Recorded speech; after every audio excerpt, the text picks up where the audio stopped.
Good evening.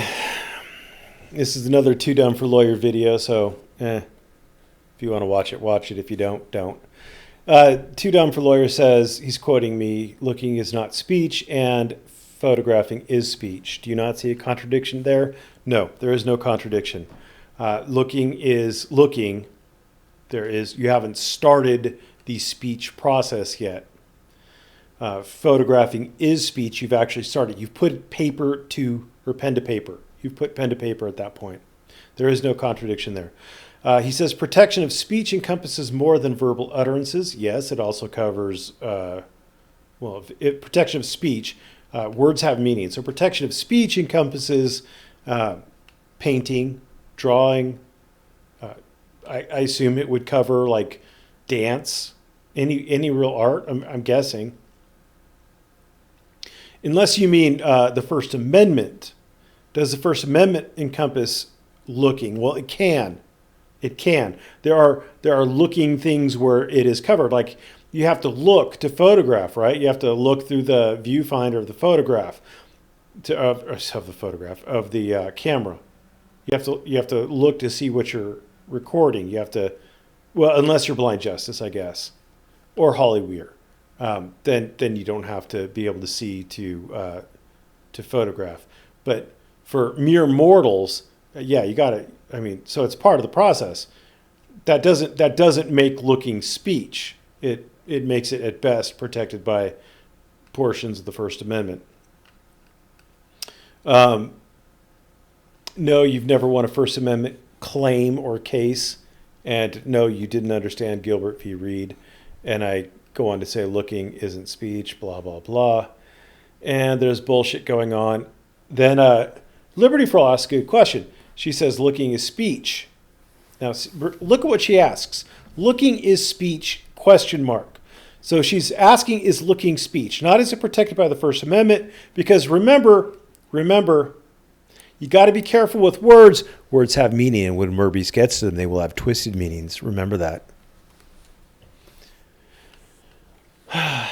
So she got a heart for that. How do you communicate what you looked at? You can speak about it, write about it, photograph it, or film it. Looking is not speech. Dead on. Good girl. Is that sexist of me? Did I assume your gender? I apologize. And he says, and he does that little stupid double brackets because he's fucking retarded. Be sure we're not mixing words here. Yes, let's be sure we're not mixing words here. Looking and photography are neither one literal uttered speech, but both are protected by the protection on speech. That is incorrect. As both are prerequisites to exercise of speech. That is incorrect. That is incorrect. Blind people are capable of speech. So looking is not a prerequisite to speech. Photography is not a prerequisite to speech. Photography is the start of speaking. When you take a photo, you are starting the process. Again, you have put the pen to paper. Got a SCOTUS claim for the claim that looking is not protected by the First Amendment. See, that's bass-ackwards. That's wrong.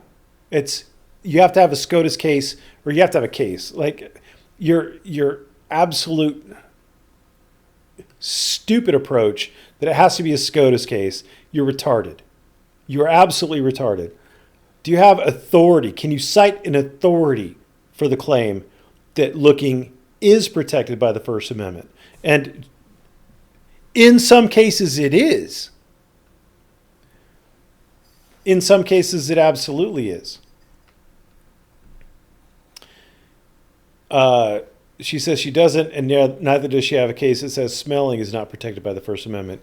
Do you have a case? Oh, good girl. Such a good girl. I didn't heart her for that. I'm going to heart her for that. And what do you mean by Lewis? All right, so he cites a Sixth Amendment case. Lewis v. United States was somebody violated a healthcare law, criminally violated a healthcare law. The statute said that the government could take all the money that was kind of tainted by the crime, that was like the proceeds of the crime. And it could also take non-tainted monies to cover the restitution. And the Sixth Amendment, of course, guarantees your right to counsel of your choice. If you could afford them, you could get the counsel of your choice. Now, she only had $2 million of untainted money, and there was some like $45 million in restitution that would be required if she lost. And the government didn't let her spend any of that $2 million that she had on an attorney. And the Supreme Court said, look, having the right to the attorney of your choice is useless if we take all the money away that you could spend on the attorney of your choice. So effectively, we are denying you the attorney of your choice by taking all of the untainted money from you. I mean, if it was tainted money, that's one thing. But this is untainted money. This was her money, not her money from stealing it or from diverting it unlawfully or whatever. This was her money. Problem is, it's a Sixth Amendment case. It doesn't say what he wants it to say. Constitutional rights protect the necessary prerequisites for their exercise.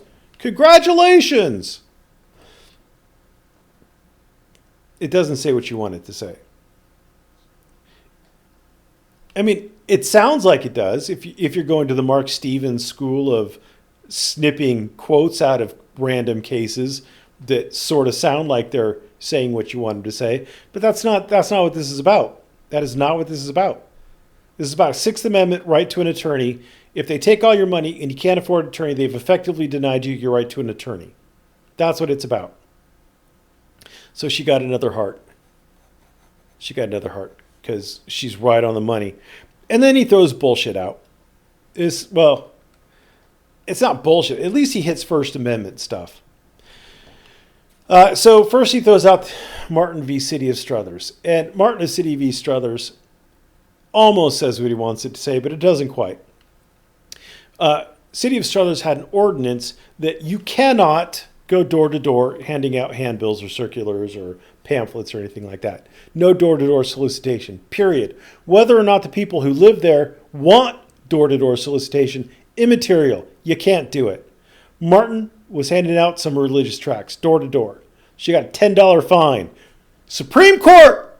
1943 was a glorious year. And the Supreme Court said, hey, look, the City of Struthers, you can't make that decision for the people in the City of Struthers.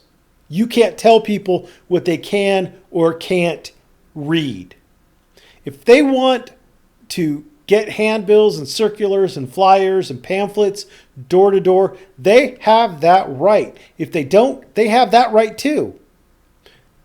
They could put up a no trespassing sign, a no solicitation sign, or whatever. You need to change your ordinance to allow people who want to get door-to-door solicitation to be able to get door-to-door solicitation. Because Martin's freedom of speech in printing that is also dependent on people's ability to read it. If no one can read it, she is effectively denied her First Amendment right. Stanley v. Georgia, a porn case. I love it when people cite porn cases. Porn cases are the best cases. Stanley, police raided his home. They found a reel of film under his bed. They projected it, and it was porn. Georgia at the time had an obscenity law that said you can't possess porn. Not you can't sell porn, not you can't distribute porn, not you can't show porn. It's you can't possess it. And the court said, look, you have the right to receive information and ideas, and you can't judge things based on their social worth, right? So yeah, it's porn, but he's in his home. He's got the right to look at porn. He's got the right to look at porn. So that doesn't help out our boy Too Dumb for Lawyer. So what would help out our boy Too Dumb for Lawyer? Well, it's not a Supreme Court case.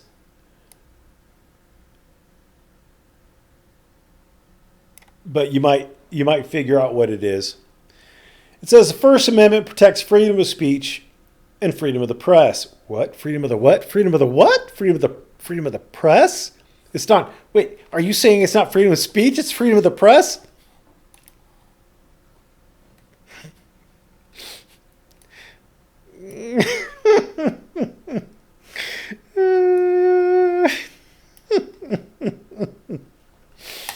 Oh, Jesus Christ. Two birds with one stone and one fucking opinion. I love this shit. But the First Amendment goes beyond protection of the press and self-expression of individuals to prohibit government from limiting the stock of information from which members of the public may draw. News gathering, for example, is entitled to First Amendment protection. It's not speech, but it's entitled to First Amendment protection. For without some protection for seeking out the news, freedom of the press could be eviscerated, even though the right is not absolute. The Supreme Court has also recognized the First Amendment right to receive information and ideas. And there is an undoubted right to gather news from any source by means within the law. There is your right to look, guaranteed by the First Amendment. It's not saying it's speech. Furthermore, the Supreme Court has long recognized that the First Amendment protects film, but is photography speech? A corollary to this principle that the First Amendment protects the act of making film, as there is no fixed First Amendment line between the act of creating speech and speech itself. Alvarez, citing City of Anderson v. Hermosa Beach. Indeed, the Supreme Court has never drawn a distinction between the process of creating a form of pure speech, such as writing or painting, and the product of those processes, the essay or the artwork, in terms of the First Amendment protection afforded. Although writing and painting can be reduced to their constituent acts and thus described as conduct, we have not attempted to disconnect the end product from the act of creation. In addition to the First Amendment's protection of the broader right to film, the principles underlying the First Amendment support the particular right to film the police. Have you figured out what case this is yet? There is practically universal agreement that a major purpose of the First Amendment was to protect the free discussion of governmental affairs. To be sure, speech is an essential mechanism of democracy, for it is the means to hold officials accountable to the people. Have you figured out who it is yet? This is Turner v. Driver. This is Turner v. Driver. So you can see here, this is saying exactly what I was saying in my morning talk. It protects film. Film is the speech. Photography is the act of making the film. There is no fixed First Amendment line between the act of creating speech and speech itself. This is exactly what I was talking about. You guys think I pulled this shit out of my ass? You guys need to figure this out. Anyway, I hope I was careful with my words to Truth for Liberty. I hope I didn't give you a twisted meaning. Thanks for watching. Have a great day.